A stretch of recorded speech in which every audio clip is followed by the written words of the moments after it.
Yeni tədris ilinə hazırlıq davam etdiyi bir vaxtda Gürcüstan hökuməti minlərlə ailəyə şad xəbər verib.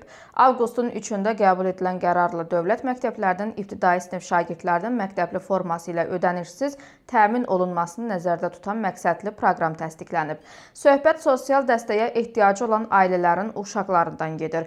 Qərara əsasən sosial reytinq balı 65 mindən aşağı olan ailələrin övladları, himayədar ailələrdə böyüyən uşaqlar, kiçik ailə tipli uşaq evlərində yaşayanlar, baxımsız uşaqlar üçün sığınacaqlarda yerləşdirilən azyaşlılar, Tbilisi uşaq evinin sakinləri, eləcə də Ukraynada müharibə səbəbindən təhsilini davam etdirə bilməyərək Gürcüstanın dövlət məktəblərinə qəbul olunan şagirdlər məktəbli formasını tamamilə ödənişsiz əldə edəcəklər. Proqram çərçivəsində oğlan şagirdlərə bir pencək və 2 şalvar, qız şagirdlərə isə bir pencək, bir şalvar və bir yubka təqdim ediləcək.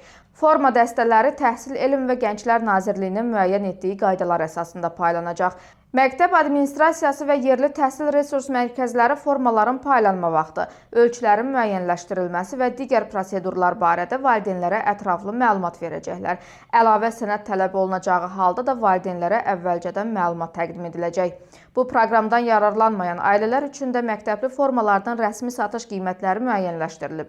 Belə ki, pencəyin qiyməti 45 lari, şalvarın qiyməti 25 lari, qızlar üçün nəzərdə tutulan yubqanın qiyməti isə 25 lari təşkil edir. Bu qiymətlər bütün ölkə üzrə vahid standart kimi tətbiq olunacaq. Xatırladaq ki, yeni tədris ilindən etibarən dövlət məktəblərinin ibtidai sinif şagirdləri üçün məktəbli formasının geyinilməsi məcburi olacaq. Hökumət hesab edir ki, bu addım məktəblərdə vahid nizam intizamın formalaşmasına, şagirdlər arasında sosial fərqlərin minimuma endirilməsinə və ailələrin maddi yükünün azaldılmasına xidmət edəcək. Mütəxəssislərin fikrincə bu proqram xüsusilə sosial cəhətdən həssas ailələr üçün mühüm dəstək olacaq. Çünki yeni dərs ili ərəfəsində məktəb ləvazimatları ilə yanaşı forma xərcləri də ailə büdcəsinə ciddi təsir göstərir. Dövlətin bu təşəbbüsü isə minlərlə uşağın məktəbə daha rahat və bərabər imkanlarla başlamasına şərait yaradacaq.